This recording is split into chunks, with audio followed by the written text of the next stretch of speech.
हे all जुहार आपण मैंने केनता अच्छा स्वागत कर आपण मन के मोर चैनल के अंजलि लाइफस्टाइल ब्लॉग झारसुगुड़ी ना इटा देखुन इने बहुत सुंदर से फूलकोबी चाष होती देखि पारे आपण मैंने आटा ना माने ऑर्गेनिक रे चाष करा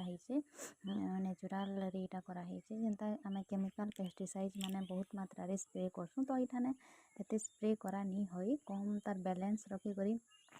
चाष कराई माने केमिकालटा कम कराई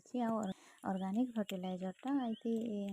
बेसी मात्रा रे दिया देखिपारे कोबी चाष केते बहुत सुंदर मात्रा रे होती यहाँ गोटे आम चाषी चाष कर केते सुंदर होती देखिपारे।